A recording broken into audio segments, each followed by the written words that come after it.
사이도가 옛날에 이런 말씀을 하신 적이 있어요.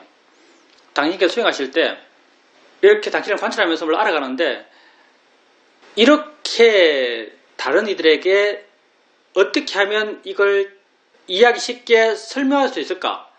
이런 마음을 갖고 당신의 일어남을 관찰하셨대요. 그러니까 남을 위하는 마음에 가득 차면서 아주 좋은 마음으로, 아주 기쁜 마음으로 수행하셨다. 이런 말씀을 하신 적이 있어요.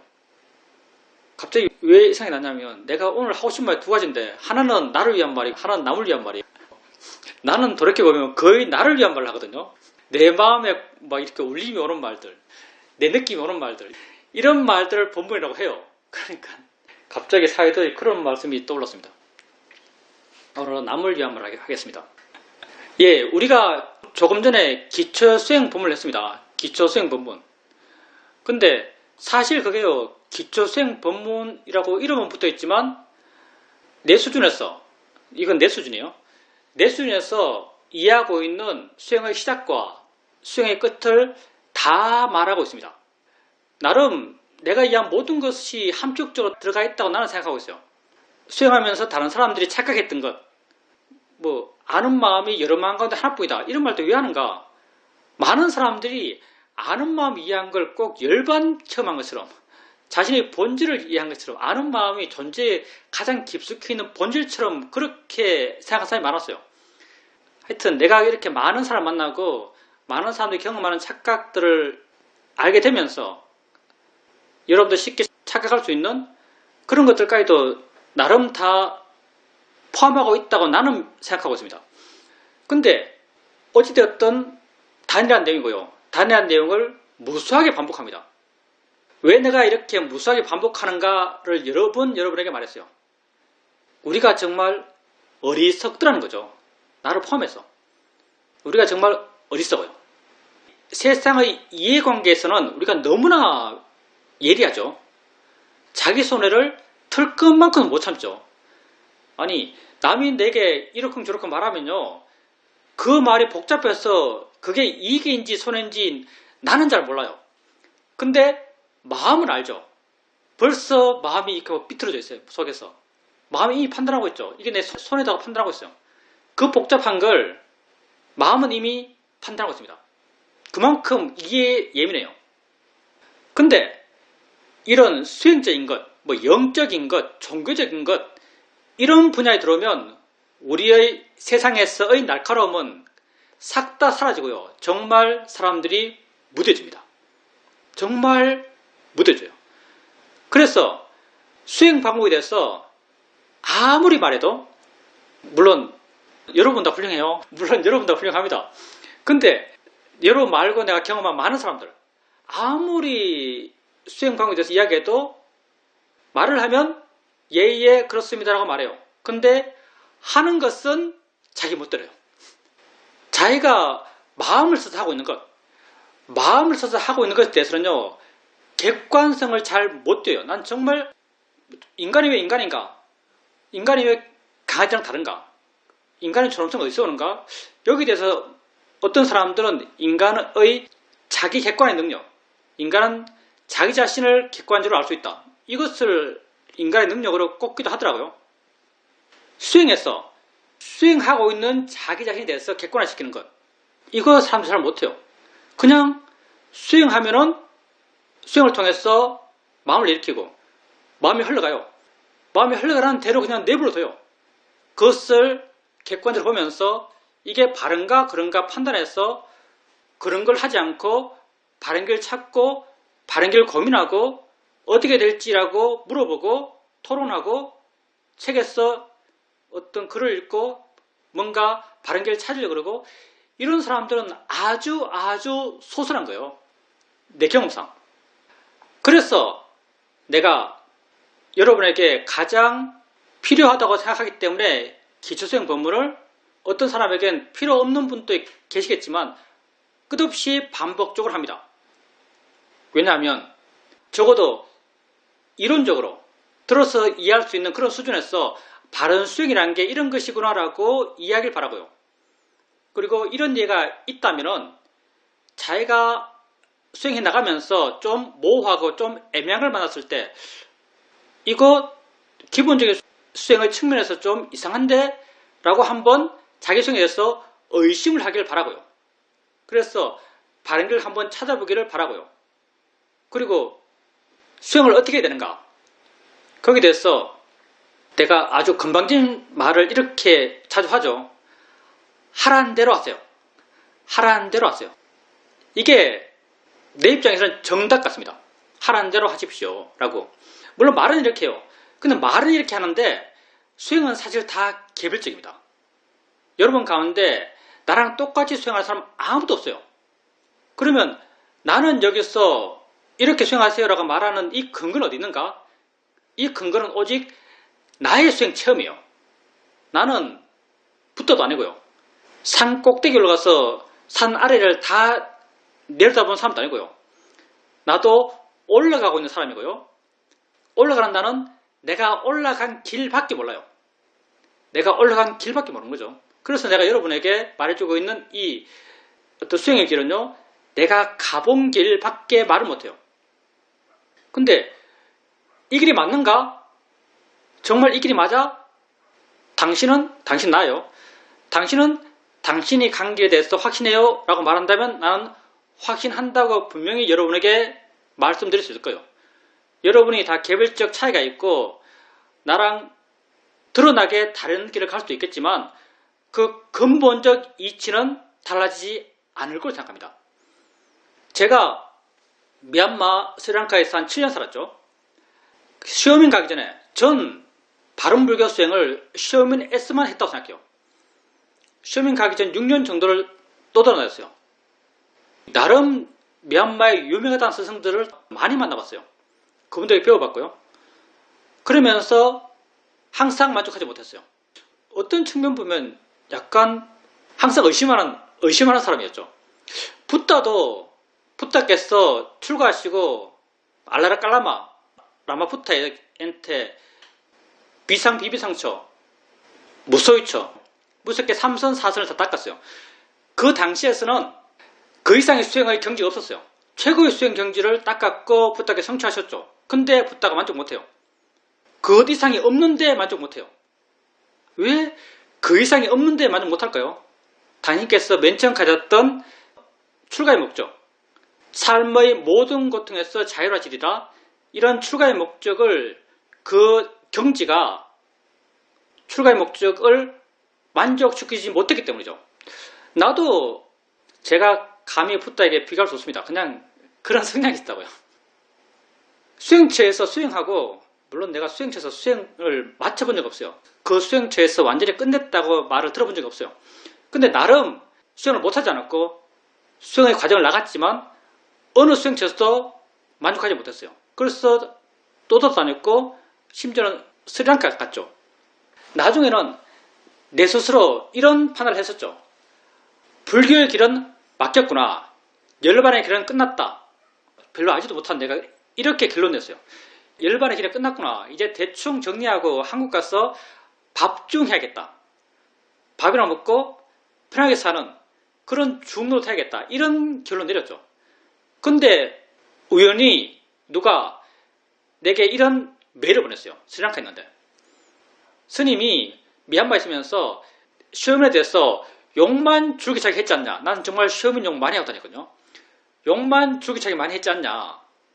그러니까 그래도 뭔지 잘 모르지 않냐. 그러니까 한국 가기 전에 한번 시험이 나서 이 수행을 한번 해봐라. 해보고 나서 욕해라. 이런 말 해요. 내가 정말 사람들을 만나면 맨날 시험인 욕을 하다녔어요. 왜냐하면 저가 뭔데 마음을 본다 그래. 마음을 도대체 어떻게 보는 거야. 그렇게 터무니없는 수행이 있어. 이렇게 시험인 욕을 하고 다녔어요.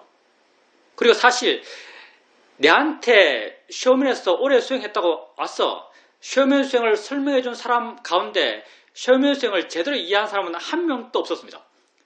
나중에 돌이켜 생각하면 한 명도 없었어요. 어찌되었든 이런 그분의 제의를 듣고 그래 그럼 뭐 어차피 한국 가서 다시 안 올 길이니까 다시 내가 미얀마에 올 일이 없으니까 시험인에 가서 거기 수행 어떻게 하는지 한 달 정도 있어 보면서 봐봐야겠다. 이렇게 생각하고 시험에 갔었죠. 시험에 가니까 이 동네가 수영을 하는 동네야 노는 동네야 이런 생각이 들어요. 식당 가면 다 와글와글하고 사람들이 항상 모여서 놀고 떠들고 난리 법석이에요. 근데 책을 받고 사회적 본문을 들으라고 mp3 파일을 받고 책을 하루에 다 읽었죠. mp3 본문 인터뷰 한 100회 되는 인터뷰예요. 여러분 시험인 한국 사람 인터뷰 통으로 안 들어봤죠? 2시간 내내 한국 사람들이 이야기를 해요.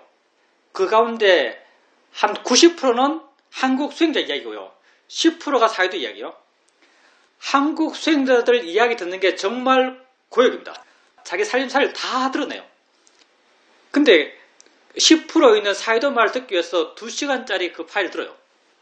한 내가 일주일 내내 그 파일 들었을 거예요. 나름 내가 바보가 아니라서 수행이라는 게 이런 것이구나 라는 것에 더 감이 좀 생겼어요. 그리고 내게 든 첫 생각은 뭐냐면은 부탁께서 수행을 가르쳤으면 이렇게 가르쳤겠구나 이런 생각이 들었어요. 왜냐하면 너무 수행이 자연스러워서 너무 수행에 힘이 안 들어가서 너무 수행이 나의 일반적인 삶과 조화된 수행이라는 생각이 들었어요. 그래서 한번 해봐야지라는 생각이 들었죠. 그리고 일종의 증거처럼 내가 바보가 아니구나 나름 지혜적 소양이 있구나 라는 것에 대해서 어떤 경험을 통해서 내가 말할 수 있냐면요. 정보를 엄청 많이 들었잖아요. 정보를 엄청 많이 들었어요. 처음 듣는 정보였고 관심 있는 정보였어요. 내가 좌선한다고 법당에 이렇게 앉아있어요. 앉아있으면 마음이 내한테 1시간 내내 법문을 해요. 법문을. 내가 들었고 읽었고 생활을 통해서 나름 조금 소화시켰던 그 시험의 수행법, 사회적 가르침 거기에 대해서 1시간 내내 법문을 해요. 가끔 가다 1시간이 아니고요. 하루 좌선 내내 법문을 해요. 그럴 때도 마음 법문하고 있어요. 일종의 내가 알고 있는 정보를 계속 내가 되새김질하고 있는 거예요. 법문 형식으로 정말 이게 강의체로 많이 말해요. 강의체로. 마음이 강의체로 말합니다. 가끔 수행자들 가운데 이런 분도 있더라고요. 한 일주일쯤 이랬던 것 같아요. 계속 마음이 강의체로 막 법문하기 시작해요. 일주일쯤 듣고 보면 어느 순간부터 마음이 강의를 안 해요. 아마 왜 그때 강의가 멈췄는가를 따져본다면 어느 정도 마음이 그걸 이해했기 때문이 아닐까 생각합니다. 그리고 이제 나름 본격적으로 수행을 해요. 근데 내가 이전까지 마하시 수행을 가장 열심히 했죠. 가장 오랫동안 했고 마하시는 배 보는 수행이요. 배 하나를 보는 거죠. 보면 마음이 배에 붙어 있어요. 그러면 사회도가 말해요. 마음이 배에 붙어서 안 움직입니다. 그러면 사회도가 내게 말해요. 그때는 다른 건 뭘 알 수 있지? 라고 물어봐라. 다른 건 뭘 알 수 있지? 다른 건 뭘 알 수 있지? 라고 물어봐라. 이렇게 말해요. 그래서 다음 좌선할 때 내가 배에 붙어 있으면 물어요. 다른 건 뭘 알 수 있지? 그러면 다른 느낌이 나타나요. 다른 소리가 나타나요. 그럼 다른 소리를 가요. 나는 이게 단순하지만 내 수행이 바르게 나아간 그 첫 단추라고 생각해요. 무슨 말인가? 사회도가 하는 걸 했어요. 이게 내가 다른 분들과 수행 인터뷰를 많이 하다 보니까 이게 결코 쉬운 일이 아니더라고요. 하라는 대로 하는 게 쉬운 일이 아니더라고요. 왜? 마음을 쓰는 거거든요. 여러분이 마음을 의도적인 방향으로 쓰는 것, 이게 결코 단순한 일이 아니었어요. 내가 배에 붙어 있으면 다른 건 알 수 있지? 다른 건 알 수 있지? 뭐가 알아지지? 심지어 안 되면은 머리에 어떤 느낌 있지? 이거 다 사회도가 가르쳐 준 거예요. 머리에 어떤 느낌 있지? 하면 또 돌아와요. 또 머리에 어떤 느낌 있지? 또 돌아와요. 또 하다 보면 배에 붙어서 안 움직여요. 그럼 또 사회도에 가서 배에 붙어서 또 안 움직인다. 그럼 사회도가 똑같아요. 뭐가 일어나고 있지? 뭐가 알아지지? 다른 게 뭘 알 수 있지? 머리에 어떤 느낌 있지? 또 이렇게 하라 그래요. 그럼 또 열심히 해요. 그래도 또 안 떨어지면 걸으라 그래요. 걸으면은 마음이 활발하니까 쉽게 알아지잖아요. 그래서 좌선하고 붙어 있으면 또 질문하고, 질문하다가 도저히 질문하는 그런 마음의 에너지가 없어서 계속 붙어 있으면 일어나서 걷고, 그러면은 여러 가지 나타나니까 여러 가지 알아가다가 또 좌선하고 또 붙어 있고 또 묶고 또 넓히고 또 다 잊어버리고 힘 빠져서 또 붙어 있으면 또 일어나서 걷고, 이렇게 일주일, 보름, 한 달 했어요. 근데 이 문제를 아마 한 달에서 한 달 반 정도 이 문제 갖고 실험했을 겁니다. 그러다가 어느 순간, 어느 날 내가 이렇게 알아가다가 또 마음이 배에 주목하려고 그래요. 그때 내가 이렇게 마음을 가졌어요. 내가 왜 이렇게 좁게 알지? 좀 마음을 넓혀보자. 좀 마음을 넓혀보자 라고 마음을 일으켰어요. 마음을 넓혀보자 하니까요, 마음이 넓어져요. 마음이 넓어진다는 게 사실 마음 자체는 형태가 없어요. 우리가 알아진 것은 대상이 알아지죠. 더 멀리 있는 대상, 내가 더 바깥에 있다고 믿어지는 대상들, 그런 대상들이 내 알마 영역에 들어와요. 이게 마음이 넓어진 거죠. 그러니까 그 다음부터는 내가 머리 어떤 느낌이 있지, 뭐라 할 수 있지, 이런 거 안 물어요. 물론 마음이 힘이 아주 안 좋으면 이렇게 물었지만, 그냥 마음이 좁아지면 넓게 알아야지 하면 넓어져요. 넓게 알아야지 하면 넓어졌어요.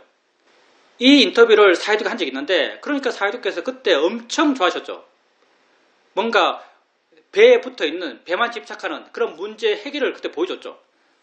그래서 점점 마음이 가벼워지기 시작했어요. 대상이 점점 쉽게 알아졌어요. 더 가벼워지고 더 쉽게 옮기고 더 쉽게 옮기고 더 쉽게 옮겨졌어요. 그리고 어느 순간 내가 하나 알면 다른 게 하나가 이미 드러나 있어요. 이걸 알면 또 다른 게 이미 드러나 있어요. 이미 드러나 있다는 게 어떤 의미인가? 이미 드러나 있다면 이미 드러난 그 다른 것을 아는 마음이 이미 생긴 거예요. 마음이 나랑 상관없이 지적은 속에서 스스로 생겼어요. 이미 드러나 있고 가서 알고, 이미 드러나 있고 가서 알고, 이미 드러나 있고 가서 알았어요. 이게 조금씩 빨라져 갔어요. 그러다가 어느 날 이미 드러나 있고 내가 엉덩이 느낌 알고 있는데 머리에 느낌이 드러났어요. 그러면 머리 느낌을 가요. 어떻게 가는가? 몸을 통과해서 척추를 통해서 이렇게 휙 가요. 이렇게 휙 가는 거죠. 사회도는 안 가르치거든요. 사회도는 아주 무심한 스승입니다. 나타나면 휙 가고 나타나면 휙 갔어요. 계속 그런 걸 경험하다가 어느 날 내가 이런 생각이 들었어요. 아니, 나타났으면 이미 안 건데, 머리 느낌이 나타났다면 이미 안 건데 왜 내가 또 가야 되지? 이런 생각이 들었어요. 내가 엉덩이 느낌을 알고 있어요. 근데 머리 느낌이 저절로 드러나요. 드러났다는 것은 이미 알았단 말이죠. 이미 알았는데 내가 왜 또 엉덩이 느낌에서 머리 느낌으로 꼭 가야 하지? 갈 필요가 없는 거잖아. 이게 내게 알아졌어요. 그 다음부터는 머리 느낌이 드러나요. 드러나면 그 자체가 알아차림이에요. 가서 다시 아는 게 없어요.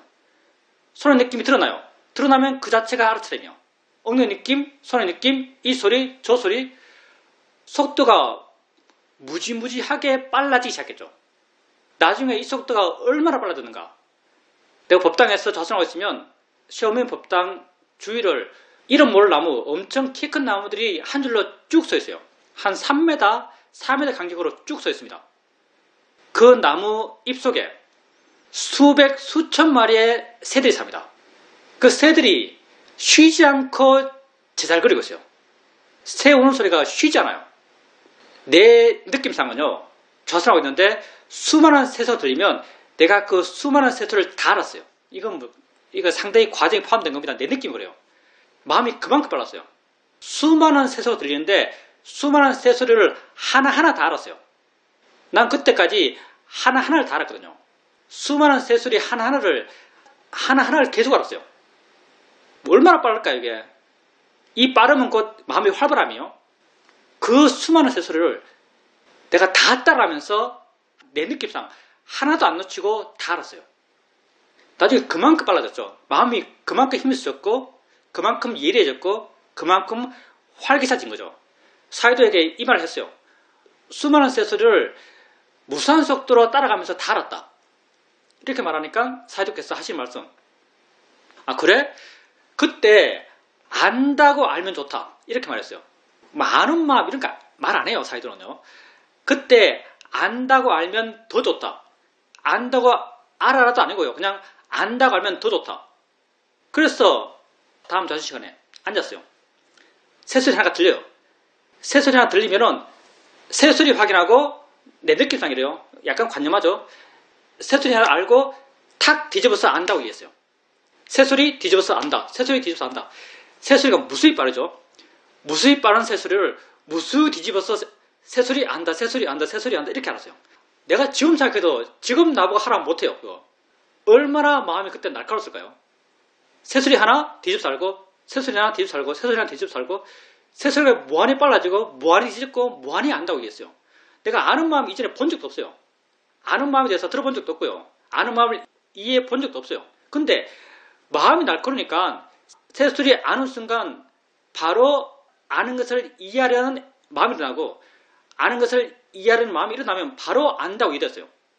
무수한 새소리, 무수한 빠르기, 무수한 뒤집기, 무수한 아는 마음 이렇게 알아가다가 나중에 이게 터졌어요.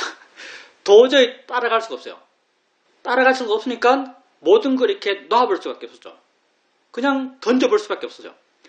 던져버리니까 모든 새소리가 한꺼번에 들려요. 그리고 한꺼번에 들리는 그 새소리를 안다고 내 마음에 명확히 이해가 돼요. 이렇게 나는 아는 마음을 알기 시작했어요. 사이도가 안 가르쳐줘요. 이거 다 내가 헤매면서 스스로 알아간 거예요. 사실은요. 물론 사이도가 뭐 부분 언급하지 않았다 하면 그건 또 아니겠죠. 근데 이것 다 내가 헤매면서 스스로 알아갔던 거예요. 점점 아는 마음을 전체로 아는 게 자연스러워지고 노력이 필요 없고 점점 많이 불어나고 점점 마음을 작용을 알아가고 이렇게 수행하는 마음이 점점 좋아져갔죠. 그러면서 어느 날 명확히 가장 초반기에 내게 아주 구체적으로 생긴 통찰지의 경험이라서 가장 충격적이었죠. 이렇게 좋은 마음을 생각하고 있는데 그때 시험에서 내가 보기만 해도 기분 나쁘고 듣기만 해도 듣기 싫은 사람이 있었어요. 정말 그 사람과 나는 전생에 원수였는지 무조건 싫은 사람. 그 사람 때문에 내가 화라는 게 차가운 느낌이 척추를 따라서 올라가서 내 머리 끝에서 찡하고 울리는 거라는 걸 알았어요. 그 사람이 되게 잘못했는가? 잘못한 거 없어요. 내 마음이 그렇게 반응했어요. 그런 사람이 있었는데 어느 날 좌선 시간이에요. 좌선하고 있는데 그 사람 생각이 났죠. 화가 났어요.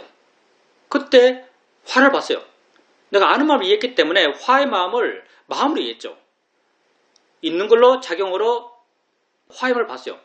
워낙 힘있게 봤기 때문에 내가 고개를 들고 수행을 하고 있는데 불구하고 꼭 화의 마음을 위에서 밑을 향해서 내려다 보듯이 보는 것처럼 내게 느껴졌어요. 그런 식으로 관념을 시키는 거죠. 나는 자세히 본다면 고개 숙여서 뚫어지게 보는 걸 자세히 본다고 내 마음은 믿고 있는 것 같아요. 그래서 이게 관념화돼요. 화의 마음을 마치 위에서 내려다 보듯이 그렇게 화의 마음을 보는 것처럼 내게 느껴져요. 그냥 보고 있었어요. 아무 생각이 없어요. 아무 의도가 없어요. 어떻게 하겠다는 마음이 없어요. 무슨 이해하겠다, 화다는 자기 인식도 없어요. 그냥 단지 보고 있어요. 이렇게 단지 보고 있다가 어느 순간 마음 한쪽에서 마음이 일어나서 이런 말을 해요. 화 이거 마음이잖아. 화 이거 마음이잖아. 라고 마음 한구석에서 이야기해요. 그때 내가 화 이거 마음이잖아 이 말을 100% 이해했습니다. 완벽히 알았어요. 화가 진짜 그냥 마음이구나 라는 것을 완벽히 알았어요. 그때 내 마음에는 완벽의 느낌이 있어요. 100% 완전함의 느낌이 있어요. 나는 수행하면서 통찰지가 날 때 그 완전함을 어떻게 느끼냐면요. 지혜의 바닥을 덮인 좀 희한한 관념이에요. 내가 이 지혜의 내용의 바닥을 짚었다는 느낌 들어요. 그 밑에 더 없어요. 왜 이렇게 통찰지가 났을 때 100% 느낌이 생기는가 하면요. 지혜가 100%고 번뇌가 제로이기 때문이에요. 번뇌가 제로인 것 이게 100% 느낌으로 우리 마음에 와닿아요. 이렇게 내 마음이 통째로 화가 단지 마음이구나 이런 지혜의 내용으로 통째로 내 마음이 가득 차면요. 마음의 수준이 그 순간 승화합니다. 1에 있던 마음의 수준이 그 순간 10으로 가버려요. 내 마음이 완벽한 질적 변태를 해요. 이건 거의 변태죠, 변태. 내 마음이 완벽한 그 순간 질적 변태를 해요. 너무나 넓고, 너무나 밝고, 너무나 자유롭고, 너무나 좋은 그런 마음이 돼요. 화는 당연히 순간 사라지고 없어요. 그리고 1시간 앉아 있었어요. 그리고 눈을 떠요. 일어났어요. 일어나서 세상을 봐요. 세상을 보는데 세상 모든 것이 내게 좋게 보여요. 세상 모든 것이 내게 좋게 보입니다. 왜? 내 마음에 화가 제로거든요. 내 마음이 온통 지혜로 충분한 상태이기 때문에 내 마음에 화가 제로예요. 세상 모든 것이 내게 좋게 보여요. 이 상태가 한 3시간 정도 간 것 같아요. 그러면서 조금씩 내 마음이 좋다, 내가 수행을 잘한다, 내 상태가 좋다, 점점 이 상태에 대해서 내 것이라는 가치가 조금 스며들어오면서 마음이 오염되기 시작하면서 마음이 들뜨기 시작해요. 그러면서 좋은 마음이 점점 약해져 갔죠. 어찌되었든 이 경험을 통해서 내가 확실히 알게 된 것, 그게 뭐냐면 내 마음은 본질적으로 변할 수 있다. 나는 본질적으로 변할 수 있다. 이 쇼미 수행, 내가 하고 있는 이 수행이 정말 바른 수행이다. 왜냐하면 경험적으로 내가 경험했으니까. 이 수행이 바른 수행이란 분명한 확신, 분명한 암, 그게 그때 내가 생겼죠. 그리고 쇼미 수행을 꾸준히 했고 수많은 지혜들이 생겼죠. 수많은 도노들이 생겼어요. 사실요. 지혜가 생기는 형태는 정말 몰로 깨닫는 걸 생기거든요. 그러면서 나를 이해받고 내가 많이 변했어요. 내 변화 가운데 여러분에게 법회 때 가끔 말하지만 내가 출가한 이유는 내가 싫어서 출가한 거예요. 이런 내가 살아갈 내 삶이 싫어서 내가 출가한 거죠. 내가 가장 싫어하는 나의 모습은 열등감이죠. 성경 과정에 여러분 이야기한 적 있죠. 아버지가 워낙 가부장적이었고 워낙 무서웠고 아버지에 대해서 항상 위축되어 살았고 마음의 충격을 많이 받았고 이런 걸 통해서 강자에 대해서 위축되는 마음, 강자에 대해서 약해지는 마음, 그런 게 나의 어떤 본질처럼 자리 잡았어요. 그래서 내 친구들은 다 내 판단 하에서 쟤는 나보다 못해, 이런 애만 내 친구가 돼요. 쟤가 나보다 잘났어, 이렇게 내게 판단되는 친구는요 마음이 열리지가 않아요. 그 사람과는 친구가 되질 못해요. 나도 그런 나를 알죠. 이런 나를 나는 굉장히 싫어했고요. 이런 마음을 갖고 살아갈 내 삶에 대해서 너무나 비관적이었어요. 그래서 내 삶을 포기한 한 방식이 난 추가했죠.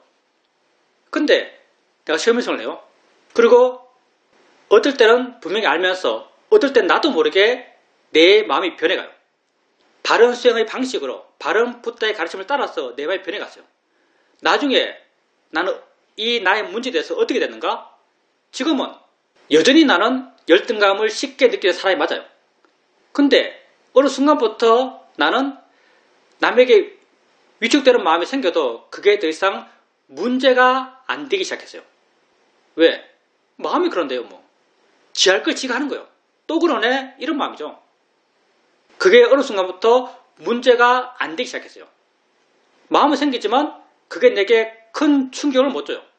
그리고 조금씩 수행의 가치를 알아가고 수행의 발음을 알아가고 수행의 참됨을 알아가죠. 그리고 나는 지금 수행하고 있어요. 수행하고 있는 나에 대해서 내가 부여하는 가치 있고 참되고 의미 있게 이 순간을 살아요. 나는 이 순간 존재로서의 나에 대해서 어느 정도 이해하고 있죠. 내 지혜의 크기만큼. 나는 이 순간 의미 있게 살아요. 내가 나에 대해서 의미 있는 가치를 부여하고 있어요. 내 스스로 나에게 만족하고 있어요.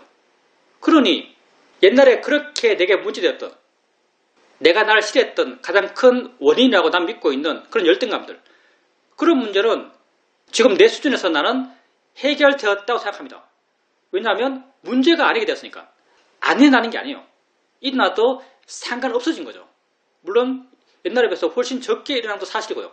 그리고 열등감이라는 것은 내 바깥을 향한 마음이지만 내 바깥을 향한 그런 열등감, 그런 문제가 어떤 바른 불교적 방향으로 바른 마음의 변화의 방향에서 해결되었지만 내 안에서의 변화의 방향을 본다면 그렇게 싫어했던 내 자신, 나에 대해서 불만족스러웠던 내 자신, 그게 지금은 나에 대해서 만족하는 나로 많이 바뀌었죠. 왜 내가 나에게 만족하는가? 지금 내가 바르게 살고 있으니까. 내 삶에서 바른 뭔지 내가 이해하니까. 내가 뭔지 내가 이해하기 때문에 내게 바르다는 게 뭔지, 어떻게 사는 게 바른 것인지, 어떻게 사는 게 의미 있는 삶인지 내가 이해해요. 나는 그렇게 살고 있죠. 그러니 이런 나의 삶, 이렇게 살고 있는 나에 대해서 내가 긍정하겠어요? 내가 부정하겠어요? 점점 더 내가 나 자신을 긍정해 나가는 그런 삶을 살아가고 있는 거죠. 그래서 수행이 정말 우리 삶을 바르게 바꿉니다. 바른 수행이 우리 삶을 정말 바르게 바꿔요. 수행을 바르게 하세요. 사실 내가 다른 수행처에서 수행할 때, 다른 수행처도 마음의 힘이 좋아야 수행을 잘하거든요. 다른 수행처에서 수행을 못하진 않았어요. 그렇지만 결코 그 수행처에서 탁월하게 뛰어난 사람은 절대 아니었습니다.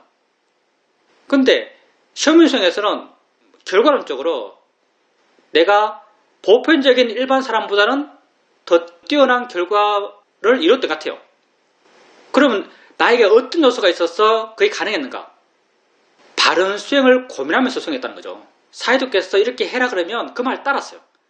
사이들은 말을 할 때 이거 꼭 이렇게 해, 이거 나르면 안 돼, 이렇게 해야만 잘 돼, 이런 말 안 해요. 그냥 설렁설렁 대충대충 하면 말고 하면 좋고 안 하면 그만이지, 이런 자세예요. 그래도 사이도가 말하면 꼭 그걸 실천했어요. 바른 수행의 길을 내가 찾아서 갔죠. 이런 수행 방법에 대한 내 태도가 이런 결과적 차이를 갖고 왔던 것 같아요. 그래서 수행은 잘하는 것이 중요한 게 아니에요. 빨리 수행적 진도가 나가는 게 중요한 게 아니에요. 수행은 바르게 하는 게 중요한 겁니다. 바르게 하면은 보통의 바람을 갖고 있는 모든 사람이 수행의 바른 길을 갑니다. 항상 수행을 바르게 하시기를 바랍니다. 질문입니다. 남편이 한번 저에게 당신은 머리가 나빠 이렇게 말했습니다.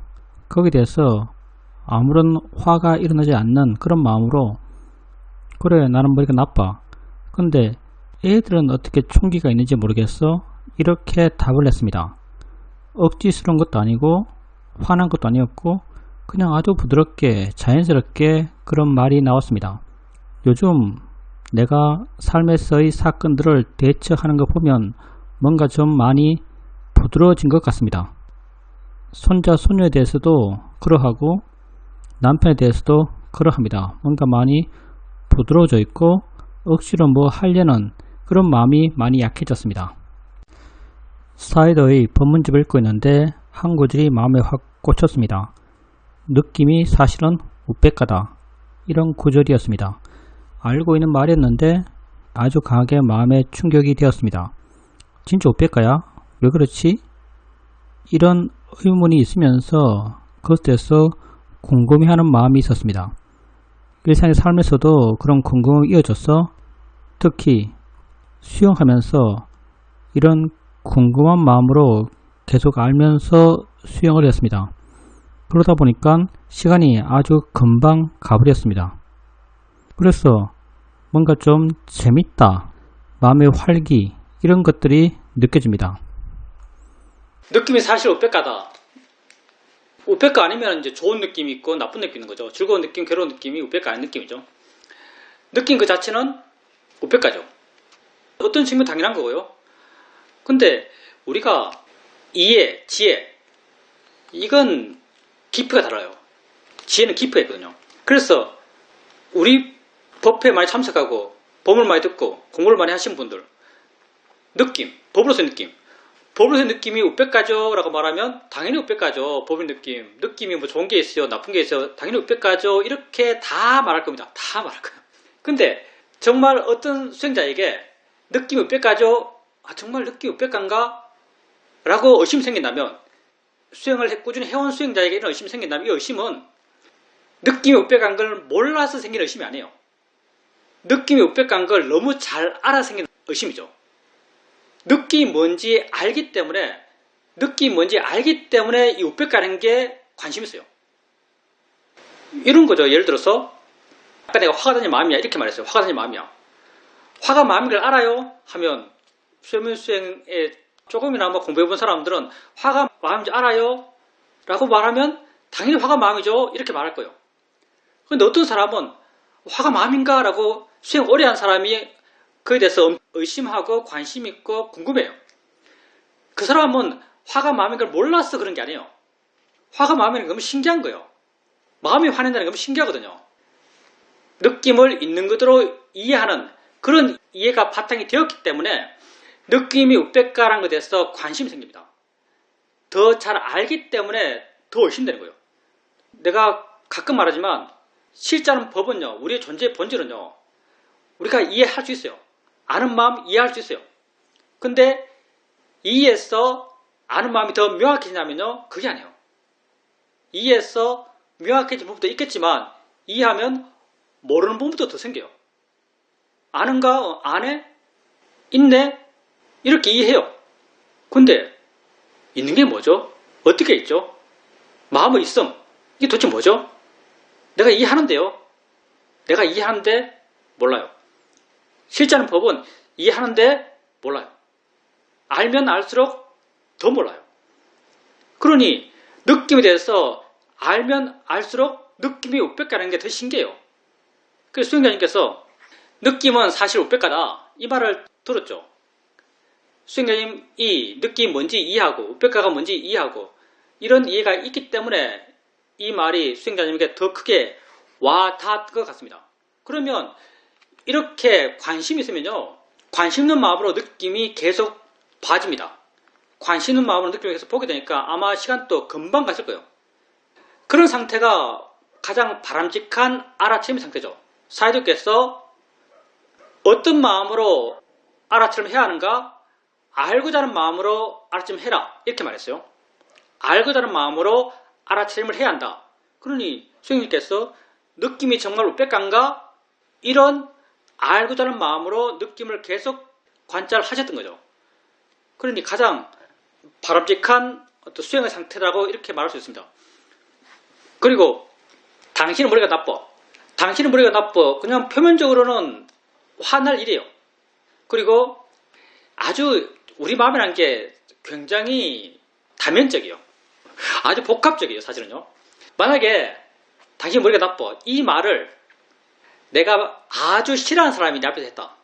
그 사람에 대해서 내가 갖고 있는 마음 태도가 아주 싫어함이에요. 화요. 내가 그 사람에 대해서 화난 사람이 내 앞에서 당신 머리가 나빠. 이렇게 말하면 그때도 내가 과연 마음이 차분할 수 있을 것인가? 쉽지 않을 거고요. 남편이 당신 머리가 나빠 해도 수행자님 아무 동료가 없어요. 그때 남편에 대해서 아주 좋은 마음이 있기 때문에 마음의 동료가 없는 거죠. 다음에 한번 남편을 영원히 좋아할 수는 없죠. 가끔 싫어할 때도 있을 겁니다. 남편이 싫어질 때 남편이 나에 대해서 하는 어떤 평가들, 나에 대한 평가들, 남편을 싫어하고 있을 때 남편이 나에게 하는 평가를 들을 때 마음이 어떻게 반응하는지 한번 보세요. 반응이 결코 평온하지 못할 가능성이 높아요. 그리고 우리가 항상 좋아하는 사람, 싫어할 때가 없는 사람이 있어요, 세상에. 아마 수행자님에게는 손자, 손녀일 건데요.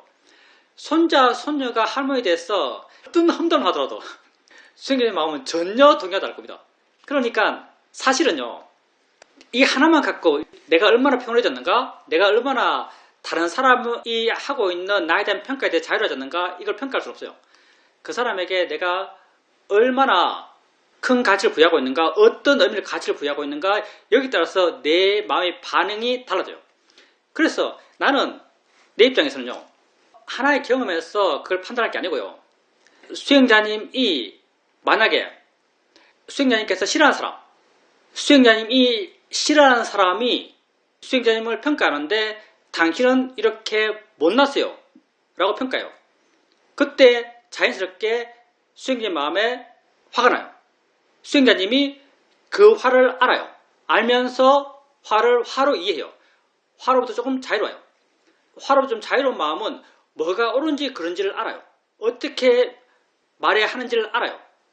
그래서 그 사람에게 수행자님 반응이 당신은 참 예뻐요 라고 반응할 수 있다면 무슨 말인가 하면 화 없을 때 했을 법한 말을 할 수 있다면. 왜냐하면 지혜는 그렇게 말하거든요. 화는 당신은 나보다 더 못났어요라고 말하라고 내게 시켜요. 근데 지혜는 그게 옳지 않고 이렇게 말하는 게 옳아라고 방향을 제시해요. 그때 수행자님이 화의 마음이 한쪽에 있지만 지혜의 힘이 더 좋았어. 그 사람에게 당신은 참 아름다워요 라고 그를 긍정할 수 있는 말을 할 수 있다면, 그 사람을 향해서 내가 마음이 좋을 때 했을 법한 말을 화 있는 그 순간 할 수 있다면, 그럼 정말 수행자님은요, 그 사람이 한 수행자님에 대한 평가에 대해서 마음이 그만큼 자유로운 거예요. 우리가 중생 이상, 내가 있다고 믿는 이상 나의 평가에 대해서 마음이 반하지 않을 수는 없어요. 근데 내가 내 평가에 대한, 내 부정적인 평가에 대한 화가 났고 그 화를 볼 수 있다는 것은요, 그 화가 그만큼 약하단 말이에요. 그 화가 약한 이유는 뭔가? 내가 나에 대해서 부여한 가치, 집착 이런 게 약하기 때문이에요. 그래서 정말 내가 나에 대한 평가에 대해서 얼마나 자유로운가? 수행자님이 화가 났지만 그 화를 알 수 있고 그 화를 이해하고 다른 지혜가 생겼어. 그 지혜가 나로 하여금 화 없을 때 했을 법한 말과 행동을 하라고 방향을 제시하고, 그 지혜가 제시하는 방향 따라서 화 없을 때 할 법한 말과 행동을 할 수 있었다면요, 그렇다면 정말 수행자님은 남이 하는 수행자님에 대한 평가에 대해서 많이 자유로워졌다라고 스스로 생각할 수 있습니다. 다음에 한번 자기에 대한 평가 들을 때 화났을 때 그 화에 대해서 이렇게 한번 반응해 보십시오. 질문입니다. 옛날에 불교 서적을 읽을 때 한순간 한 가지만 해라 이렇게 쓰여진 구절을 읽었습니다. 근데 생각해보니까 우리 수행에서는 여러가지 들어오는 것을 대충대충 여러가지 한꺼번에 알아가는 그런 수행을 해 나가고 있습니다. 이게 한순간 한 가지 일만 해라 이것과 좀 어긋난다라고 느껴집니다. 내가 청소를 하거나 설거지를 할 때 법문을 들으면서 종종 합니다. 설거지하고 청소하는 게 좀 지겹기 때문에 법문 들으면서 하게 되면 뭔가 좀 의미 있는 걸 하는 것 같고 법문이 내게 유익하더라고 생각되기 때문입니다. 근데 오늘은 밥을 먹으면서 법문을 들으면서 밥을 먹었는데 내게 일어나는 뭔가 마음에서 일어남을 알아가려고 하면은 법문 내용이 희미해지고 법문을 자세히 들으려고 그러면 내게서 일어나는 것을 놓칩니다. 그러면서 내가 한순간 한 가지의 일만 하는 것이 옳다고 한다면은 수행에서도 한순간 한 가지 일만 해야 되는가 아니면 한순간 여러 가지 일을 해야 되는가 라는 것에 대해서 의문이 있습니다. 글쎄요, 정답이 있는지는 모르겠습니다. 근데 수행에 정말 익숙하다면 여러 가지 것을 한꺼번에 할 수 있습니다. 사실 그 질문은 내가 미얀마에 있을 때 사회도 했는데 경전 보면 이런 구절이 나와요. 이구아나를 잡는 꼬마가, 이구아나가 6개의 구멍이 있는 굴 속에 숨었어요. 그러면 어떻게 하는가? 5개의 구멍을 막고 뚫려있는 구멍 그 앞에서 기다리고 있는 거예요. 그 나오면 잡는 거죠. 그래서 다 막고 하나의 구멍만 남겨두고 잡는다고 경계에 나온다. 근데 왜 우리는 6가지 감각경을 다 열어놓느냐? 이렇게 사회도에게 물은 적이 있어요. 사회도는 그 질문에 대한 설명을 안 하고요. 그냥 그 다음 넘어서 이야기를 하더라고요. 그래, 하나의 구멍을 열어놓는다면 그 구멍이 무슨 구멍이겠느냐? 그 하나의 구멍이 바로 마음의 구멍이다. 의식이다. 그래서 의식 하나만 보면 된다. 의식 하나만 보면 다른 5가지 구멍이 한꺼번에 다 보인다. 이렇게 말씀하셨어요.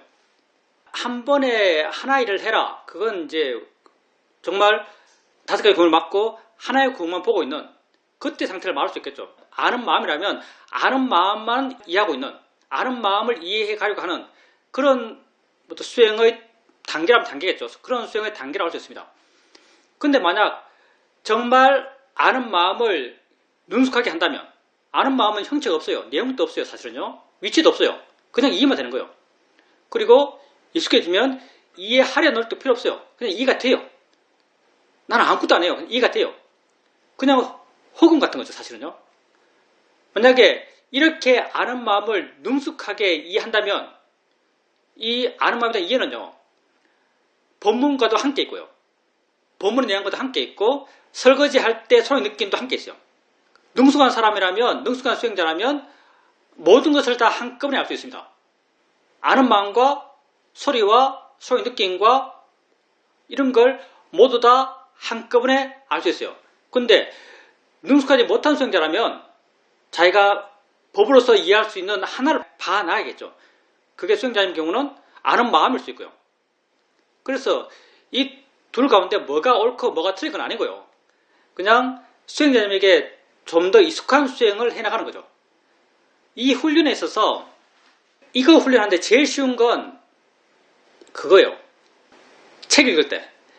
혹시 책 읽으면서 수행하시나요?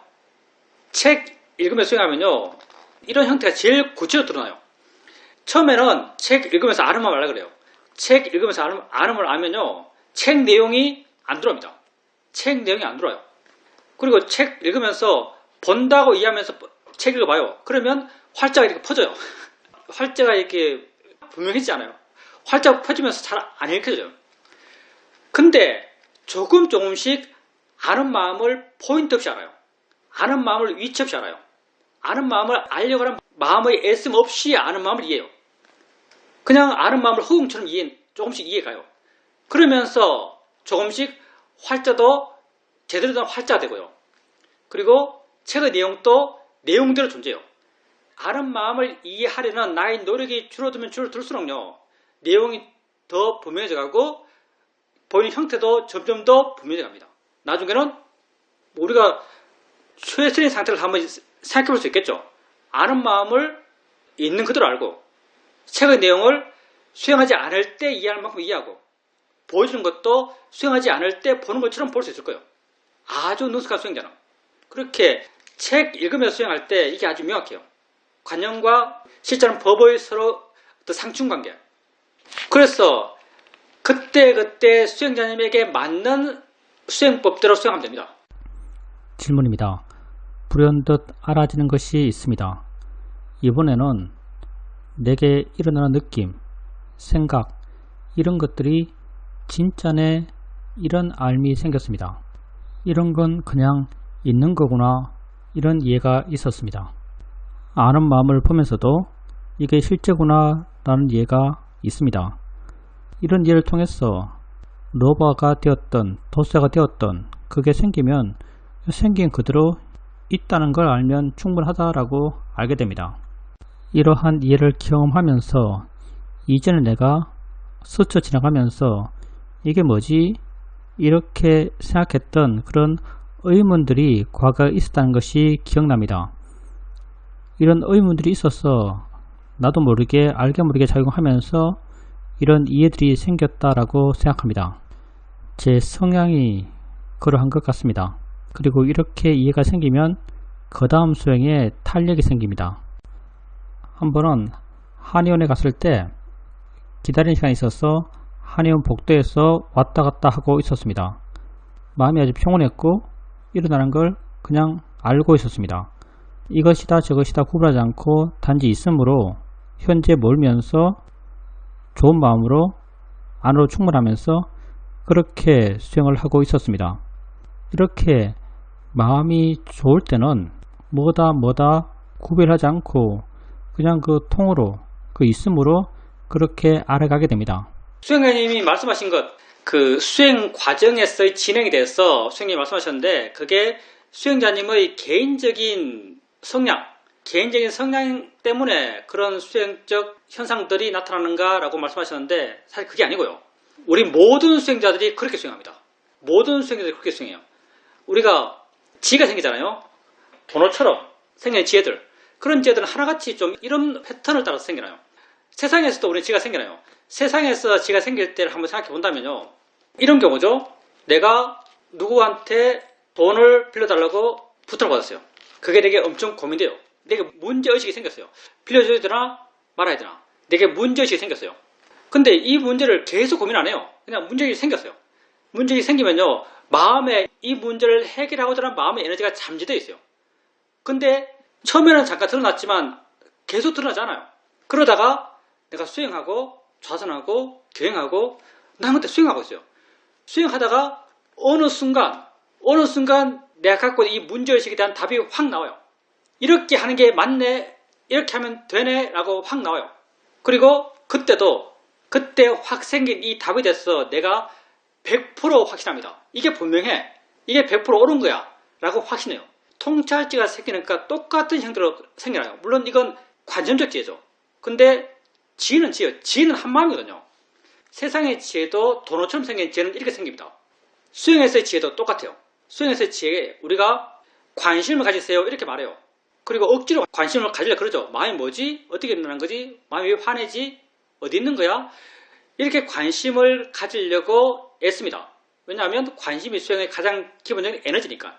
근데 이렇게 마음이 좋아져서 수행을 해나가면서 내게 실제 일어나고 있는 뭔가 마음속에 일어남을 알아가요. 알아가다 보면 내가 자세히 알면 알수록, 있는 걸 있는 그대로 알면 알수록 거기에 대해서 모름이 생겨나요. 이게 뭐지? 화가 마음인가? 있다는 게 뭐지? 현재가 뭐지? 이런 관심이 내가 의도적으로 일으킨 게 아닌 마음지가 스스로 내재한 관심이 생겨나요. 이렇게 내재한 관심, 이게 법에 대해 조사하는 마음이죠. 택법각지라고 우리는 이름 붙이고요. 칠각지의 두 번째 마음이죠. 이런 내재한 관심이 생겨나요. 있는 게 뭐지? 라는, 있는 걸 내가 있는 그대로 봤기 때문에 생기는 관심이에요. 있는 게 뭐지? 이러한 마음의 내재한 관심이 생겨나요. 근데 있는 게 뭐지? 이걸 내가 항상 떠올리고 항상 궁금해하고 그렇게 하는 게 아니에요. 단지 마음의 잠재력으로 존재하고 있어요. 그리고 나는 꾸준히 수행해요. 내 수행이 있는 게 뭐지? 이 답을 한순간도 안 뜨라거든요. 왜냐하면 내 수행이라는 게 있는 걸 계속 확인하는 게 내 수행이에요. 난 근데 있는 게 뭐지? 이 관심은 표면으로 떠올리잖아요. 그냥 이건 잠재해서 에너지를 존재하고 있어요. 그러면서 있는 걸 확인해가는 수행을 계속해 나가요. 단지 난 수행하고 있어요. 단지 난 수행하고 있다가 어느 순간 있는 걸 확인하면서 그 있는 게 아주 사소할 수 있죠. 무슨 문 열려고 문고리 잡을 때 있는 느낌, 이것도 있는 거죠. 내가 한 발 떼고 한 발 다음에 생긴 느낌, 지나가면서 들리는 냉장고 소리 있음, 이렇게 아주 사소한 삶의 경험을 경험하면서 그 순간 마음에서 팡 하고 터져요. 확 알아지는 거죠. 있는 게 이거구나, 있는 게 이런 거구나, 있는 게 뭐구나 라고 내 마음에 확 알아집니다. 그리고 그 순간에 그 알에 대한 내적 확신이 생겨나요. 분명함이 생겨나죠. 이게 아주 강할 때 이게 100%처럼 느껴져요. 완벽히 아는 것처럼 느껴지는 거죠. 그러니 우리가 통찰지가 생겨난 패턴이 다 하나같이 이 패턴이에요. 이게 수행자님의 어떤 개인적인 성향이 이러해서 이렇게 지가 생기는 게 아니고요. 모든 수행자가 지가 생기는 패턴이 이런 패턴이에요. 수행해 나가고 좀 더 분명히 알아가고 좀 더 있는 걸 있는 것도 알아가고 있는 걸 있는 것대로 알아가게 되면 있는 것에 대해서 관심이 생기지 않을 수가 없어요. 느낌이 뭔지, 느낌이 있다는 게 뭔지, 느낌이 생긴다는 게 뭔지, 생각이 뭔지, 생각이 있다는 게 뭔지, 마음이 뭔지 생각하는 건지, 이런 관심이 계속 내 마음에 쌓여가요. 그리고 그게 잠재해 있다가 어느 순간 내가 관심 있는 그 대상을 아주 사소하게 경험하면서 그때 마음이 아주 좋은 상태에서 오류의 균형이 맞는 상태에서 내가 재료인 상태에서 그 경험을 할 때 내 마음에 있던 그런 잠재력이 폭발적으로 생겨나죠. 그러면서 확 알아지는 거예요. 그래서 이렇게 생기는 게 아주 보편적인 통찰제가 생기는 패턴이다, 이렇게 말씀드리고 싶고요. 그리고 이런 지혜 과정이 내 의도로 이런 과정이 이끌어져 가는 게 아니에요. 이 모든 과정이 다 자연스러운 과정이고요. 내가 할 수 있는 건 단지 초반기에 수행을 바르게 하려고 하는 것, 이것만 내가 할 수 있는 거죠.